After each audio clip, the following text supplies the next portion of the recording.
Welcome back from the break, guys. Up next, we have the top 10 crossovers. These games involve two universes colliding. A lot of people think that, it's a bit sacrilege, but, we love it. If you think we missed one, go to our Facebook page and let us know. Stay tuned. To kick it off, it's PlayStation All-Stars, which is Sony's take on the other popular company crossover brawler that's further down our list. If you're a fan of Sony's characters, you should definitely check this one out.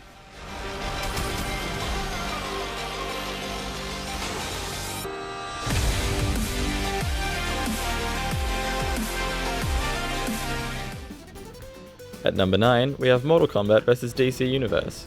Released in 2008 to mixed reviews, this is a mashup that comes out of one of those who would win in a fight questions. Magic. The merging of worlds is contaminating the galaxy. Earthrealm faces a grave new challenge. Our world and the alien world occupy the same. At number 8, it's Mario and Sonic at the Olympic Games. This unexpected franchise came out of nowhere back in 2007 and has spawned several sequels.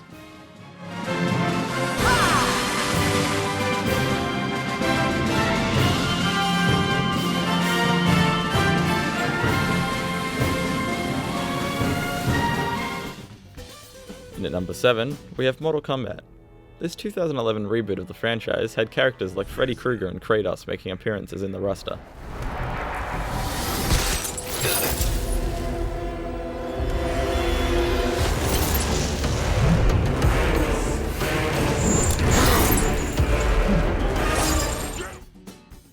At number 6, it's Jump Ultimate Stars, a fighting game that incorporates characters from over 20 different animes. Jump Ultimate Stars has one of the biggest rosters in a fighting game.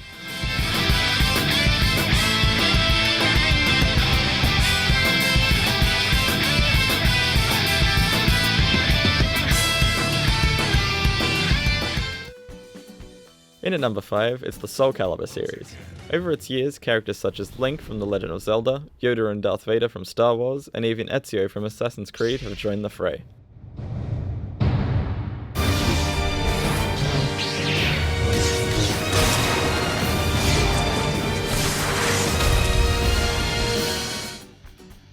At number 4 is the Marvel and Capcom series. Fighting as your favourite Marvel and Capcom characters using awesome finishing moves and team combos to take down your opponents makes these games some of the most fun and memorable superhero crossover fighting games to date.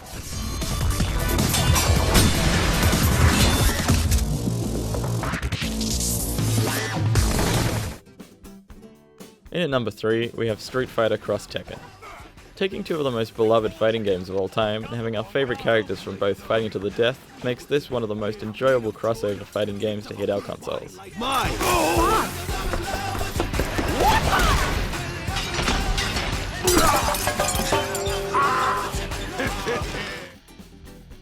Coming in at number 2 is the lovable Disney and Square Enix classic adventure Kingdom Hearts. Fighting as Sora against the Heartless alongside Mickey Mouse, Hercules, and all our favourite Disney heroes makes Kingdom Hearts one of the greatest crossover and action-adventure games of all time. Nobodies created too. See, the organization, they've got control of all the nobodies.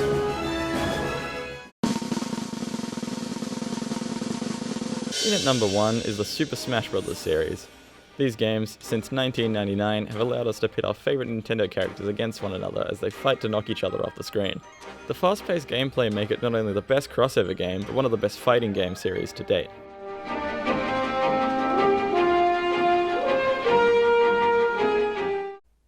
So with the top 10 crossovers, number 1 is kind of what I expected because it's pretty cool. It's a good game. It's a good set of games, I guess. Not really specified which one. Melee's the best, obviously.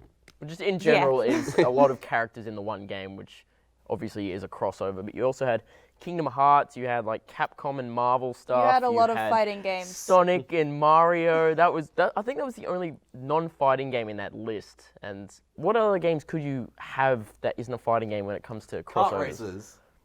Fair point. I actually didn't think of that. Yeah, I think it's weird how like the Soul Calibur games, you get those cameos, but they only go on like a certain platform. I believe in one of them you only got Darth Vader on the Xbox 360 was Yoda, Yeah. and then PlayStation 3 was Darth Vader, but over time you could actually get Darth Vader as DLC, which I had at one point, and he's useless. He's useless. So now we're going to go to PAX Australia, where I interviewed Jamie Wilson from Nintendo. So I'm here at PAX Australia 2014 in Melbourne. We're in the Nintendo booth. There's a lot of stuff going around here, so I'm here with Jamie. He's going to tell us a little bit about, what's happening in Nintendo and what's happening in Australia with Nintendo. So let's start with the most exciting news, in my opinion, is the new 3DS.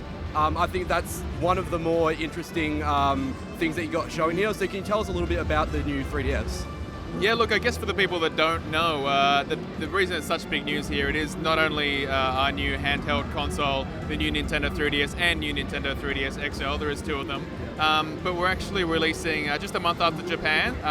Lucky for Australia and New Zealand gamers here, really chance to get in there and enjoy a brand new console that has a whole range of new features, which I'll go on to tell you about. Of course, we've got some new controls on the console. It's got a C-stick, so it's going to give you the right analog option, as well as some extra buttons at the back. So any game that would have used the Circle Pad Pro accessory is going to be compatible with those new controls. It's got improved CPU, so it'll be able to run software switches faster, as well as the download speeds increased. And it also gives the opportunity to actually create new content exclusive to new Nintendo 3DS, utilizing that increased CPU power. So the first game that we've announced is Xenoblade Chronicles, which is one of my all-time favorite games for the Wii, actually, in 2011, and that one's going to be available on new Nintendo 3DS because it has the improved CPU.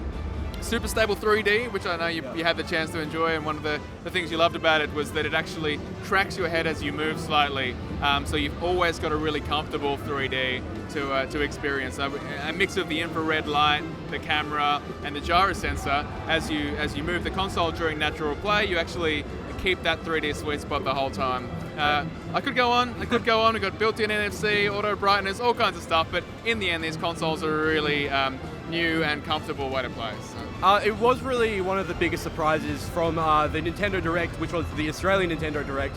We're actually getting it before anyone else except for Japan, which it's great to see like a company thinking about Australia for once. Like we're usually pretty used to getting things a bit later than everyone else, so it's definitely awesome to see. We'll be one of the first in the world to get that kind of stuff. Yeah, we're excited and glad you enjoyed the first ever Nintendo Direct Australia.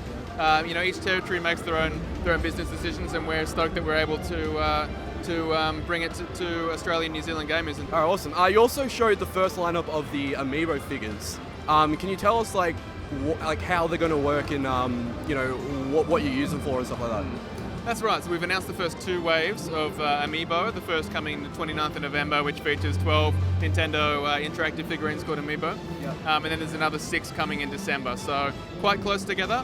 And we've shown a little bit about how they work. There's still lots more information to come, so it's as simple as tapping it onto your NFC receptor, whether that be on the Wii U gamepad or built into the new Nintendo 3DS. We're also releasing an accessory for the current Nintendo 3DS models as well, so that they can use the Amiibo functionality when it does come to Nintendo 3DS titles.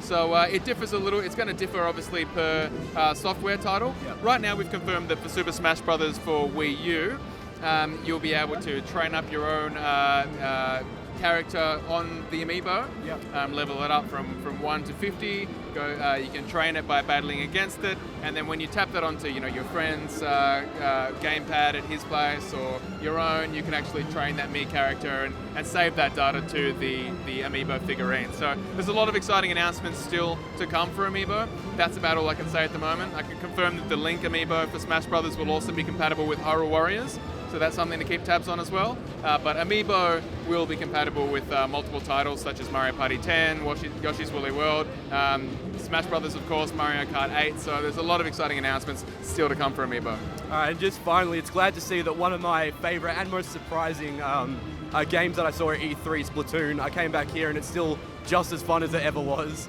If not, I came back a little bit better, which, kind of makes it a bit more fun for me.